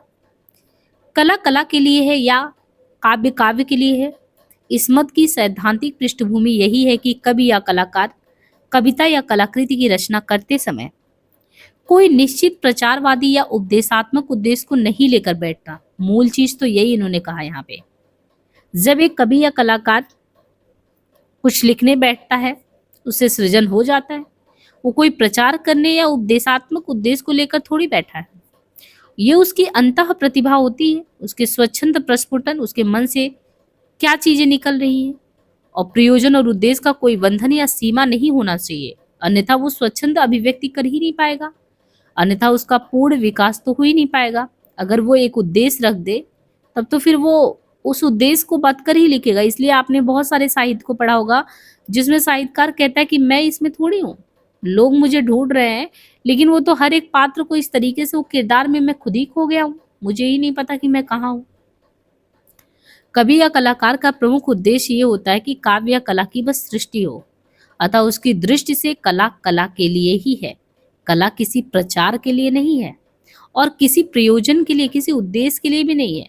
हाँ, ये मत है, सिद्धांत का उपयोग कुरुचिपूर्ण, अश्लील, दूषित अथवा विभत्स साहित्य के समर्थन और प्रचार के लिए करना अनुचित है। वो जब भी होगा कुछ सार्थक करने के लिए लिखा जाएगा, क्योंकि वो तो मूलतः कला या काव्य के स्वभाव के विरुद्ध है। क्या कुरुचिपूर्ण, अश्लील, ये सब तो विरुद्ध है, ऐसी चीजें निकल नहीं आ पाएंगी, उससे सामूहिक और उत्कृष्ट आनंद नहीं प्राप्त हो सकता। कला कला के लिए है। इस संबंध में सबसे महत्वपूर्ण विचार डॉक्टर ब्रैडले का है। डॉक्टर ब्रैडले की जो उनकी पुस्तक का नाम है ऑक्सफोर्ड लेक्चर्स ऑन पोएट्री, उसमें प्राप्त होता उनके विचार और तर्कों को यहाँ पे दिया गया है कि कैसे वो कहते हैं कि कला कला के लिए है। वो कहते हैं कि कविता जो है विविध अनुभवों का क्रम है, कविता ऐसे ही सहज नहीं आता। अगर जो है निराला जी ने सरोज स्मृति लिखा है तो सरोज स्मृति में कितने विषय वस्तुओं को उठाया। अगर उन्होंने राम की शक्ति पूजा लिखा सम विषम स्थितियों को आशा निराशा की भंवर में पड़ के, तो वो कौन सी स्थितियां होंगी। हर एक कड़ियां एक दूसरे से जुड़ी हैं, तब जाके चंद पंक्तियां हमें दिखती हैं, वरना एक शब्द भी निकालना हमारे लिए, अगर हम सोचे कि एक शब्दों की कड़ी एक लड़ी बना दे तो वो भी टूटा फूटा लगता है। तो कविता तो विविध अनुभवों का क्रम है जो हमें ध्वनियों, कल्पनाओं, विचारों, भावनाओं इनके रूप में कविता के पढ़ते समय मिलता है। ये अनुभव काल्पनिक होता है, प्रत्येक पाठक और प्रत्येक पाठ के साथ भिन्न रूप में होता है। जिसका जैसा अनुभव होगा जीवन में उस कविता को उसी रूप में लेगा, अनेक कोटियों में। तो ये पहली चीज, तो विविध अनुभवों का क्रम क्या होता है कविता, इसको समझना जरूरी है। दूसरी चीज, कविता कविता के लिए इस सूत्र से ये बात हमें समझनी चाहिए कि पहला तो ये अनुभव स्वयं ही साध्य है और इसका अपना निजी स्वतंत्र मूल्य है। दूसरा, काव्य का मूल्य यही अनुभव है। कविता का महत्व इसके अलावा अन्य बातों में भी देखा जा सकता है, जैसे धर्म, संस्कृति, उपदेश, शांति अर्थ में। परंतु काव्य का ये महत्व उसके काव्यात्मक मूल्य को निर्धारित नहीं करता, जिस प्रकार वे एक कल्पनागत अनुभव के रूप में हमें प्राप्त होता है। तीसरा ये कि अन्य उद्देश्यों से काव्य का वास्तविक मूल्य बढ़ता नहीं बल्कि घटता है। अगर काव्य के लिए आपने एक फिक्स उद्देश्य रख दिया है तो उससे उसका मूल्य बढ़ा नहीं बल्कि घट गया। इसलिए आपने देखा होगा जयशंकर प्रसाद जी वगैरह जितने भी लोग हैं बहुत बड़े-बड़े साहित्यकार, उन लोगों ने कहा ना कि हम कविता का खरीद फरोख्त नहीं करते या अपनी रचनाओं का। जो है भवानी मिश्र का आपने देखा होगा कि जी मैं हुजूर गीत बेचता हूँ, तो उसमें उनका कितना दर्द छिपा है कि हम जब तरह-तरह की जब गीत बनाने पड़ेंगे तो हम गीत जो हमारे कोई गीत वैसा सामान थोड़ी है बेचने वाला। तो उससे अगर आपने मूल्य निर्धारित कर दिया तो भी मूल्य गिरता है। और कविता के लिए तो विषय महत्व का नहीं है और ना ये कही भी जा सकती है कि उसके बिना कविता केवल रूप है, अभिव्यक्ति है। कविता वस्तु और रूप दोनों का ही समन्वय है, उसमें वस्तु भी है, कंटेंट भी है और उसका एक फॉर्म भी है। दोनों का कंटेंट और फॉर्म दोनों का समन्वय संश्लेषण। अतः कविता का मूल्य विषय में ना रहकर समस्त कविता में, क्योंकि एक ही विषय पर अनेक कोटियों की अनेक कविताएं लिखी जा सकती है। कविता ना केवल विषय से बंधा, ना केवल रूप या शैली से। कविता कविता ही है, उसमें एक को दूसरे से अलग करके आप नहीं देख सकते। दोनों का एकीकरण ही काव्य का सार मूल है। अतः जब कविता के तत्वों को अलग करके नहीं देखा जा सकता तो कविता का प्रयोजन भी कविता के अलावा और कैसे कुछ हो सकता है। आप उसके कंटेंट और फॉर्म को नहीं अलग कर सकते। तो ये सभी कलाओं के लिए सत्य है। ये सभी जितने भी आर्ट हैं, उन आर्ट को अगर हर एक आर्ट को आपने खरीद फरोख्त की दुनिया में खड़ा कर दिया तो उसका वो मूल्य नहीं रह जाएगा, वो मूल्य घटेगा। इसलिए कवि या कलाकार की दृष्टि से जो कला होता है वो कला के लिए ही है। वो कला व्यापार के लिए नहीं है या अन्य उद्देश्य के लिए नहीं है, कला कला के लिए ही है। ये मत मानते हुए भी पाठक या श्रोता की दृष्टि से दूसरे उद्देश्य अपने आप ही मन में आ जाते हैं। जब कोई रचना का पाठ करता है या कलाकृति का अवलोकन करता है तो उसे आनंद तो प्राप्त होता है। वो हो सकता है कि उसे उस जीवन में कोई प्रेरणा भी वो दे, कोई शिक्षा भी मिले, पर थोड़ी देर के लिए वो चिंताग्रस्त परिस्थिति से निकलकर कलाकार के काल्पनिक संसार में तो जाता है, विचरण करने लगता है। ऐसी दशा में जिसे कलाकार ने केवल कला के दृष्टिकोण से रचा वही पाठक के लिए अनेक प्रयोजनों से युक्त होता है। अब मुझे लगता है कि अब आपको समझ में आया होगा कला कला के लिए है, क्यों कहा गया। डॉक्टर ब्रैडले जो है जिनके बारे में आपने विस्तार से पढ़ा, बाकी अभी हमने जब गाइड पढ़ाया था तो उसमें आपको बता था कला कला के लिए के पक्ष में कितने लोग हैं। अब दूसरा इन्होंने मुद्दा उठाया कला जीवन के लिए है। तो काव्य और कला वैसे तो जीवन के लिए लिखी जाती है, इसे कोई भी अस्वीकार नहीं कर सकता। कोई जीवन के बारे में नहीं लिखा जा रहा, कुछ तो जुड़ाव तो है काव्य और कला जीवन का। जीवन के विकास और उत्कर्ष के साथ कला का स्थान भी महत्वपूर्ण होता चला जाता है, इसकी व्यापकता भी बढ़ती रहती है। यदि काव्य और कलाओं को जीवन से निकाल दिया जाए तो जीवन तो रसीन हो जाएगा। और इसको हमने पहले ही लेक्चर में आपको डिफाइन किया था कि साइंस के आधार पे आपकी दुनिया कितनी भी आगे बढ़ जाए, लेकिन जब भावनाओं के स्तर पे कद्र नहीं होगा तो फिर प्रथम विश्व युद्ध, द्वितीय विश्व युद्ध, तृतीय विश्व युद्ध कुछ भी हो, फिर मानवता का संहार होने से कोई नहीं रख सकता। इसलिए एक तरफ आपके दिमाग में यदि आपका जो पूरा शारीरिक संरचना है उसमें तर्क का स्थान हो तो तर्क के साथ भावना भी हो, तो एक अच्छा खासा मिश्रण यानी तर्क और अनुभव यानी तर्क और भाव के साथ अगर कोई भी निर्णय आप लेते हैं तो निर्णय जो है एक तरीके से संतुलन स्थिति में होगा। इसलिए काव्य का और कला के काव्य का जो है और कला का जीवन के लिए कभी भी अस्वीकार किया जाना ये सही नहीं है। ये तो समय के साथ बढ़ता जा रहा है इसकी उपयोगिता। आप इसको अपने जीवन से निकाल देंगे तो जीवन नीरस हो जाएगा। इसके अलावा काव्य जीवन को प्रेरणा भी देता है, उसमें एक सरसता उत्साह का संचार करता है। उदासी और चिंता के क्षणों में आप अच्छी चीजों को सोचते हैं, आपके अंदर आदर्श की ओर आपको आगे ले जाता है। जीवन को काव्य एक विशेष सुंदर स्वस्थ और उदात्त दृष्टिकोण से परिपूर्ण करता। हम एक साथ थोड़े ही समय में व्यापक और संपूर्ण जीवन का दर्शन कर लेते हैं। तो ये चीज भी है, कला या काव्य का जीवन से संबंध है, वो भी गहरा संबंध। और जीवन से पलायन का मतलब क्या होता है? जीवन से पलायन का मतलब है कि ये मत भी उपयुक्त मत का ही एक अंग है। हम अपने नित्य प्रति की चिंता पूर्ण कटु और एकरस जीवन से जब ऊब जाते हैं, बहुत अलग अलग दुनिया में बहुरंगी सुंदर जीवन का दर्शन करने के लिए आतुर होते हैं, तो यथार्थ जीवन मतलब जो सच्चा आपको सब कुछ दिख रहा है वो कड़वाहट से भरा और अभावों के बीच जब हम रहते रहते हमारा दम घुटने लगता है, तब हम जीवन के उस रूप में प्रवेश करना चाहते हैं जिसकी कटुता और अभाव या तो हमें ग्रस्त ना करे अथवा जो सुंदर सुखद जीवन की झांकी प्रस्तुत करे। अभाव और कटुता पूर्ण मध्ययुगीन जीवन के लिए जैसे तुलसीदास के द्वारा प्रस्तुत राम की जीवन गाथा का प्रयत्न है। जीवन में चाहे उतारने की क्षमता और साधन उसके पास ना विद्यमान हो। ये मत कवि और पाठक दोनों ही के लिए यथार्थ है। तो जीवन में पलायन के अर्थ जो एक ही वस्तु के दो रूप अथवा अवस्थाएं यथार्थ जीवन की कटुता से ऊब कर काल्पनिक जीवन के चित्र प्रस्तुत करने की प्रवृत्ति इसमें आती है। छायावादी काव्य में भी यही प्रवृत्ति देखने को मिलता है, यानी विशेषता। मनोरंजन अथवा आनंद के लिए तो काव्य और कला का प्रमुख ध्येय क्या है? काव्य और कला का प्रमुख ध्येय मनोरंजन और आनंद माना जाता रहा है। काव्य से मनोरंजन होता है, उसके मनन से आनंद मिलता है, इसमें संदेह नहीं। इसकी आनंददायिनी शक्ति के कारण ही काव्य को ब्रह्मा स्वाद सहोदर भी कहा गया है। काव्य का आनंद लोकातीत है क्योंकि उसमें अंतर्वृत्तियों की पूर्ण तन्मयता रहती है और इससे मानसिक प्रसन्नता और आत्मिक विकास भी होता है। सेवा के अर्थ में काव्य कला से मानवता की सेवा करना और सद्भावनाओं का प्रचार प्रसार करना, ये भी प्रचारवादी और नैतिक दृष्टिकोण ही है। काव्य अथवा कला से तो सेवा होती ही रहती है। कलाकार स्वयं अपने युग की आवश्यकता के अनुसार अपनी चेतना में कोई मानव सेवा का सिद्धांत अंगीकार करता है। ऐसी दशा में स्वभावता वह उसकी कृति में प्रतिबिंबित होता है। प्रेमचंद के इस प्रकार के उद्देश्यहीन गोदान उपन्यास के भीतर जो कलात्मक सफलता और प्रभाव है वो उद्देश्य और आदर्श को प्रधान बनाकर लिखे गए अन्य उपन्यासों में नहीं देखने को मिलता। आत्म साक्षात्कार के अर्थ में कविता और कला में कृति आत्म साक्षात्कार करता है, अपनी अनुभूति और आकांक्षाओं को पकड़ता है और उन्हें अभिव्यक्ति प्रदान करता है। विश्व और जीवन का जो प्रतिबिंब उसके मानस पटल पर अंकित हुआ उसे समझना और उसी प्रकार चित्रित करना ही तो कलाकार का ध्येय है। तो क्या करता है एक लेखक? जब वह अपने अनुभव का प्रकाशन करता है तब भी उसके लोग अपनी निजी अनुभूतियों की अभिव्यक्ति होती है। किसी किसी अवस्था में उसका अनुभव विलक्षण होता है, नवीन होता है। ऐसी दशा में आश्चर्यपूर्ण आनंद की अनुभूति कलाकृति के पाठक या दर्शक की होती है। कवि के निजी व्यक्तित्व का ज्ञान प्राप्त करने की कौतूहल वृत्ति भी कवि के इस आत्मानुभव में आकर्षण उत्पन्न करता है। अतः आत्म साक्षात्कार की प्रक्रिया प्रमुखता भावुक कलाकार और गीतिकार की विशेषता है।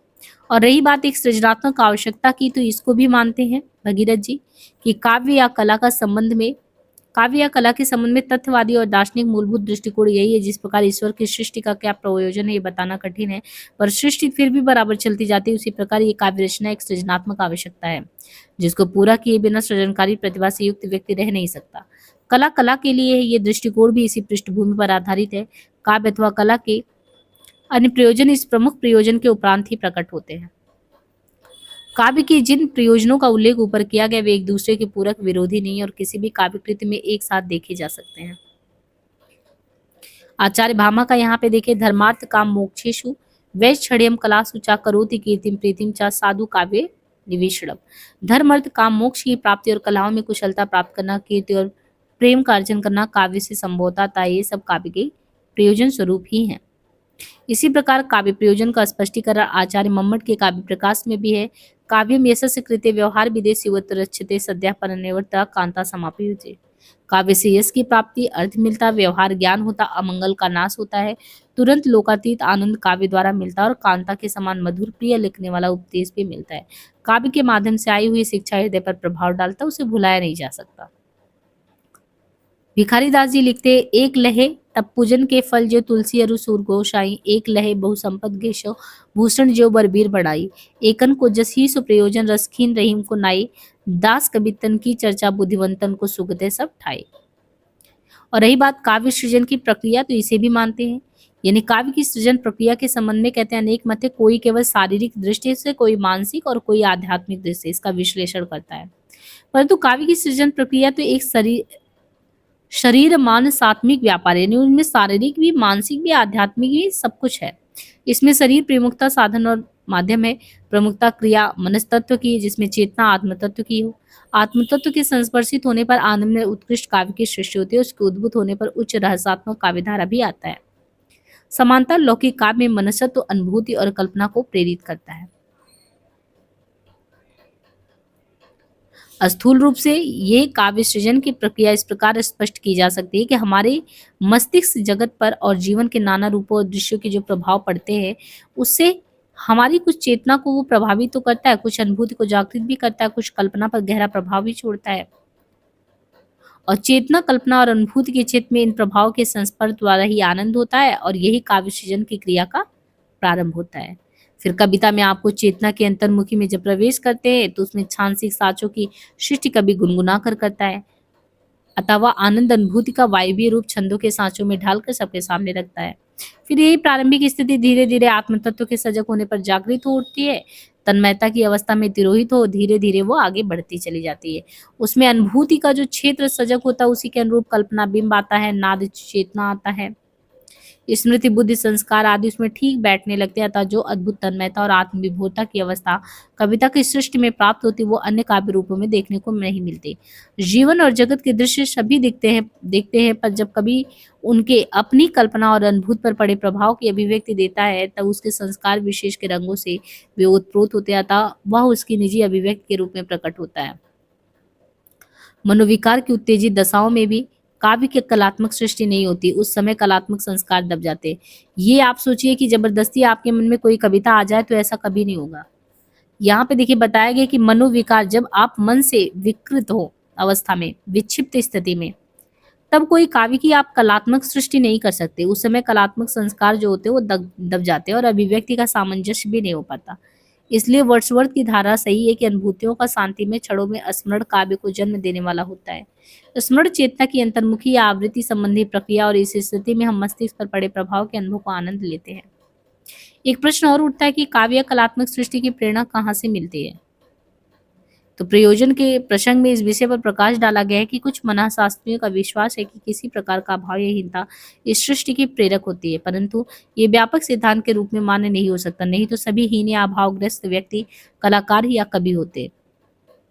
ये अवश्य माने कि कलात्मक चेतना होने पर उसका अधिक उपयोग हीन या अभावग्रस्त शक्ति द्वारा होता है, क्योंकि वो हीनता और अभाव की पूर्ति के लिए दूसरे क्षेत्र में अपनी आत्मा को उत्कृष्ट रूप में प्रकट करता है। काव्य की कथात्मक रूप में कवि या लेखक के मन पर घटनाओं और चरित्रों का प्रभाव पड़ता है। उन प्रभावों को उद्भुत कर वो अपनी बुद्धि और कल्पना से जोड़ने वाला कथानक तैयार करता है। यदि प्रख्यात कथानक होता तब तो वो उसकी भावात्मक विवृत्ति करता है और प्रायः काव्य या नाटक के रूप में। उपन्यास कहानी में चरित्र या घटनाएं लेखक को ज्यादा प्रभावित करती है, अतः वह अपनी कल्पना से उनसे संबंधित समस्त प्रभावों को एक कथा सूत्र में पिरो देता है। ऐतिहासिक उपन्यास में भी लेखक इतिहास की प्रख्यात घटनाओं और चरित्रों को महत्वपूर्ण पृष्ठभूमि देकर सबके सामने रखता है। और लास्ट में इन्होंने काव्य में आत्माभिव्यक्ति और आत्मविज्ञप्ति की बात की है कि काव्य का प्रमुख कार्य क्या होता है, हमारे आंतरिक जीवन की अभिव्यक्ति। बाहर जगत का वर्णन और चित्रण भी कवि ऐसा ही करता है जैसे उसके अंदर सब कुछ हो रहा है। जिस रूप का प्रभाव उसके अंदर गहरा पड़ा है, जिस दृश्य या चरित्र ने उसकी संवेदना को ज्यादा स्पर्श किया है, जिसने उसकी चेतना को झकझोर दिया और भाव को आंदोलित कर दिया, उसका चित्रण भी उतना ही वो प्रभावशाली ढंग से अपने काव्य में करता है। सब कुछ जो काव्य का रूप धारण करता है वो कवि या रचयिता का अपना निजी अनुभव बनकर आता है। जो वर्णन उसकी आत्मा को छुए बिना किया जाता है उसे पाठक या श्रोता की आत्मा को स्पर्श करने की भी शक्ति नहीं होती। देखिए कितनी बड़ी बात कही गई है। ऐसे कोई ऐरा गैरा भी कोई एक काव्य की पंक्ति लिखेगा ना तो उसमें कुछ भी नहीं रहेगा। जो वर्णन किसी भी व्यक्ति की आत्मा को छुए बिना वर्णित किया जाए वो पाठक हो या श्रोता किसी को झकझोर नहीं सकता। इसलिए हम कहते हैं कि सरोज स्मृति राम की शक्ति पूजा या ब्रह्म राक्षस अंधेरे में जब पढ़ते हो ना तो उसके पीछे जो लेखक है वो उसका जो मन है उसके मन पे जो गहरा प्रभाव पड़ा है, उसकी चेतना को जो झकझोर दिया, वो भाव आंदोलित हुआ है, उस भाव आंदोलन का प्रकटीकरण उतने ही सशक्त माध्यम से होता है। अगर उसमें कुछ भी बनावटीपन है तो आपकी कोई भी श्रोता या पाठक को झकझोर देने की ताकत किसी भी काव्य में नहीं होती। इसलिए काव्यगत वर्णन आत्मा या कवि की चेतना की चुंबक के संपर्क से सभी की चेतना को खींचने की शक्ति रखता है। कवि की आत्मा जब कल्पना को प्रेरित करती है और अनुभूति को संचरित करती है तभी वो वाणी साकार रूप ले पाती है। काव्य की ये भी विशेषता है कि वो कवि की आत्माभिव्यक्ति होने के साथ साथ हमारी भी आत्माभिव्यक्ति बन जाता ना, वो कवि का नहीं रह जाता, वो सबका हो जाता है। और काव्य की वाणी इस प्रकार की होती है कि वो हमें अपने निजी आत्माभिव्यक्ति का सा आनंद लगती है कि ये तो मेरी बात है। कभी भी आप कोई संगीत वगैरह सुनिए, उसमें आप क्यों खो जाते हैं, क्योंकि ये नहीं लगता कि वो जो लेखक जो उसके पीछे बैठ के लिखा है ये उसका खुद का अनुभव है, उसका कटु अनुभव है या उसका सुखद अनुभव है। ये लगता है अरे ये तो मैं जो सोचता था ये तो बिल्कुल गाने में वही चीज है, इसलिए हम उसमें तादात्म्य स्थापित कर लेते हैं। तो अपनी आत्माभिव्यक्ति की क्रिया के द्वारा ही हम काव्य में रसात्मक और भावात्मक आनंद प्राप्त करते हैं। व्यंजन में स्वाद होता है पर हम अपनी आत्मा और मन द्वारा ही उसका स्वाद लेते हैं। इसलिए कुछ विचारकों ने साहित्य को प्रधानतः आत्माभिव्यक्ति के रूप में भी स्वीकार किया है, जिनमें आत्माभिव्यक्ति के रूप में किसने स्वीकार किया, जिसमें क्रोचे हैं, गेटे, हेगल है, बोझ है, टैगोर है और प्रसाद। इसी दृश्य साहित्यकार अपनी कृतियों में आत्म प्रकाशन करता है और इसलिए उसे आनंद आता है। साथ ही श्रोता या पाठक को भी आनंद इसलिए आता है कि वह भी उसमें आत्मानुभव का प्रकाशन पाता है। साहित्य कोरे तटस्थ ज्ञान का प्रकाशन मात्र नहीं वरन स्वानुभूति की अभिव्यक्ति है। इसी से हमारी अनुभूति और कल्पना उसे ग्रहण करने में सुख का अनुभव करती है। गेटे ने अपने एक पत्र में प्रकट किया था कि साहित्यकार की अंतरात्मा की छाप ही उसकी शैली है और उसका उद्दात। It is consequently the preeminent talks to poetry to bring before our vision to energies of the life of spirit all that search to and for in human passion and emotion her pass जो भी Passage यानी बीते इन tranquillity across the mind, ये Hegel का कहना है। और शैली के लिए भी प्रथमतः उदात्त चरित्र की अपेक्षा रहती। प्रसिद्ध विचारक हीगल थे। हीगल जो है प्रसिद्ध विचारक है। हीगल ने भी आत्माभिव्यक्ति को ही काव्य का मुख्य तत्व माना है, जिसका प्रकाशन मुख्यतः गीति काव्य में होता है। टैगोर का विश्वास है कि हृदय का जगत अपने को व्यक्त करने के लिए आकुल रहता है, इसलिए चिरकाल से मनुष्य के भीतर साहित्य का वेग है, अपने को अनेक हृदय में अनुभूत कराना चाहता है। प्रसाद तो कहते भी है कि काव्य की आत्मा की संकल्पनात्मक अनुभूति ही तो है काव्य, यानी आत्मा की संकल्पनात्मक अनुभूति को ही तो काव्य कहते हैं। उनके विचार से आत्मानुभूति का प्रकाशन ही साहित्य है। इसी से मिलती जुलती धारणा महादेवी वर्मा का भी है, क्योंकि वे भी कविता को कवि विशेष की भावनाओं का चित्रण मानती हैं। ऐसा चित्रण जो कि वैसी ही भावनाएं दूसरे के हृदय में भी उठ सके, वही चीज है। परंतु ये आत्माभिव्यक्ति आत्मविज्ञप्ति नहीं है। हम यहाँ निष्कर्ष नहीं निकाल सकते कि साहित्यकार इतना प्रगल्भ होता है कि वो सदैव अपने आत्म को विज्ञप्ति के देने के लिए उद्यत रहता है। उसका प्रमुख ध्येय आत्म प्रदर्शन होता है। ये हमें स्वीकार करना होगा कि साहित्यकार का प्रमुख ध्येय अहम या आत्म को विज्ञापन देने का नहीं रहता। अपने को प्रकट करने, प्रचार करने के उद्देश्य को लेकर साहित्यकार लिखता है, ये बात सर्वमान्य नहीं हो सकता। साहित्य आत्माभिव्यक्ति होते हुए भी वह सदैव आत्मविज्ञप्ति नहीं है। साहित्यकार आत्म प्रकाशन की अद्भुत क्षमता और सामर्थ्य रखता है। आत्मविज्ञप्ति उसका ध्येय न होते हुए भी वो आत्मविव्यक्ति के लिए तीव्र आकुलता का अनुभव करता है। इन आकुल आत्माभिव्यक्ति में वो लोक भावना को ही अभिव्यक्ति देना चाहता है। लोक के किसी चरित्र के माध्यम से अपने को उसके व्यक्तित्व में डालकर वो कुछ कहता है। इसके अलावा साहित्यकार अपने अनुभव को अपने रूप में भी व्यक्त करता है, जिसका स्वरूप हमें गीतिका और निबंध साहित्य में देखने को मिलता है। प्रश्न ये है कि क्या हमें इन्हें आत्मविज्ञप्ति कह सकते हैं? प्रधानतः तो ये आत्मविज्ञप्ति के रूप नहीं वरन आत्मविव्यक्ति के रूप है, जिनमें उनके प्रचार या विज्ञापन की भावना काम नहीं करती। वरन सबसे बड़ी बात है स्वांतता, सुखाय, निश्चितता, सहज प्रवाहित आत्मानुभूति। हमें साहित्यकार की सच्चाई में विश्वास है, परंतु इसके अलावा कभी कभी उसके स्वाभिमान को ठेस लगती है।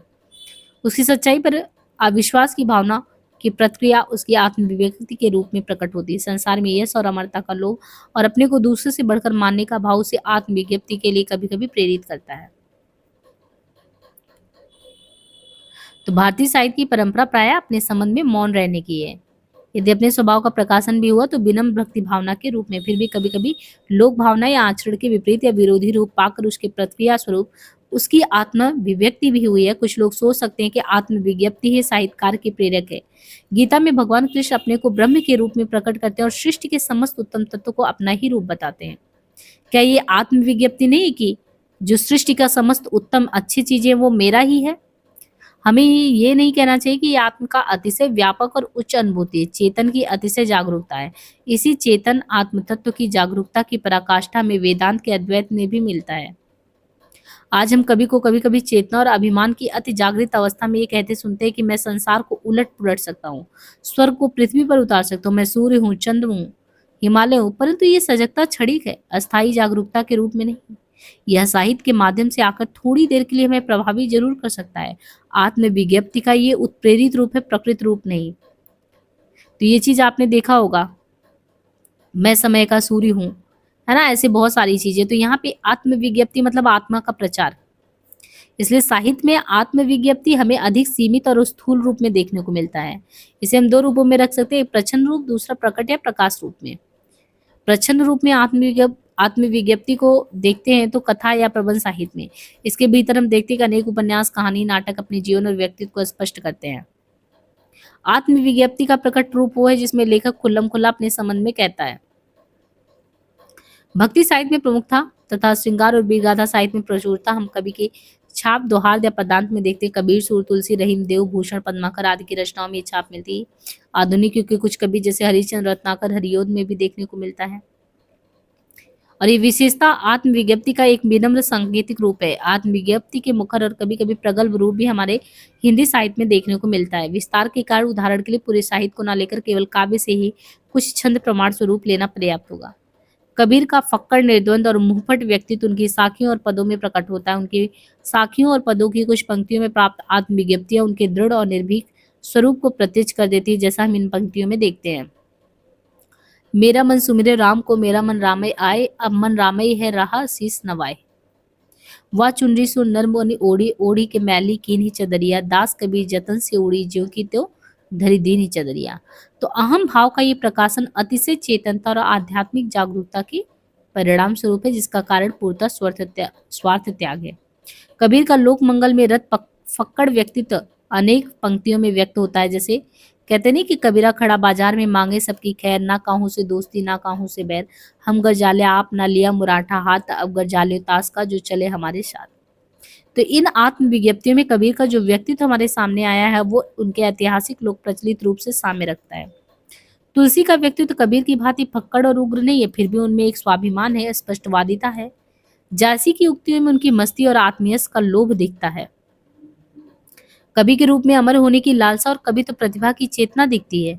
जैसे जब वो कहते हैं एक नयन कभी मोहम्मद गुनी, सुई विमोह जेहि कभी सुनी, एक नय जस दर्पण और निर्मल तेहि भाव, सब रूपवन ते मौनी मुख जोही के चाव।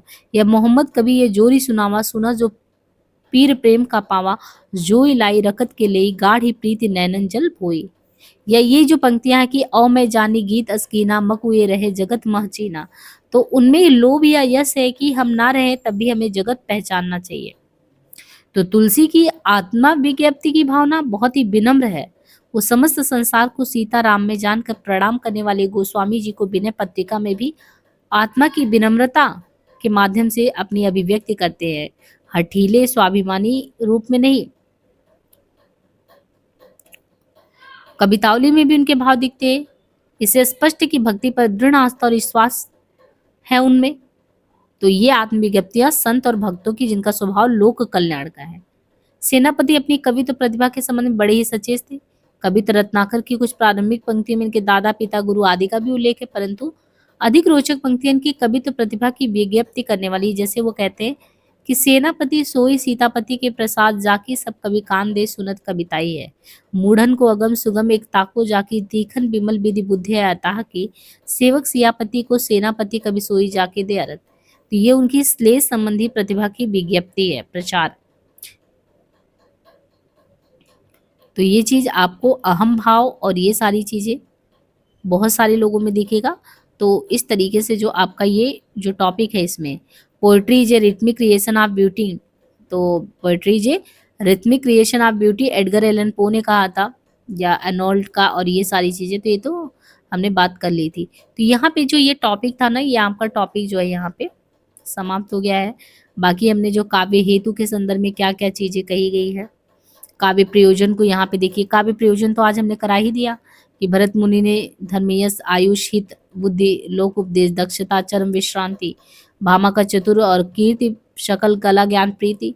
दंडी ने लोक व्युत्पत्ति को माना, वामन ने सिर्फ कीर्ति और प्रीति को माना है, रुद्रट का माना है धर्म कीर्ति, अनर्थोपशम अर्थ सुख प्राप्ति, आनंदवर्धन का है विनयंस मुखीकरण प्रीति, कुंतक का है चतुर्वर्ग फल प्राप्ति, व्यवहार ज्ञान और परम आह्लाद, महिम भट्ट का है रस में सदुपदेश परम आह्लाद, अभिनव गुप्त के द्वारा चतुर्वर्ग फल है ना, भोज का है कीर्ति प्रीति, और मम्मट का यश प्राप्ति वित्तीय लाभ लोक व्यवहार शिवे रचते।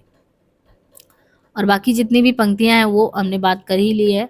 बाकी हम नेक्स्ट पार्ट में देखेंगे। काफी वीडियो लंबा हो गया, लेकिन आपका जो काव्य प्रयोजन का टॉपिक था उसको हम पूर्ण रूप से समाप्त कर चुके हैं। अब मुझे नहीं लगता कि कोई भी इनको पढ़ने में आपको दुविधा होगी। बाकी कोई भी प्रॉब्लम हो तो कमेंट बॉक्स में जरूर पिन करिएगा। टेलीग्राम से जुड़ जाइएगा बराबर अपडेट के लिए। आज के लिए इतना ही, धन्यवाद।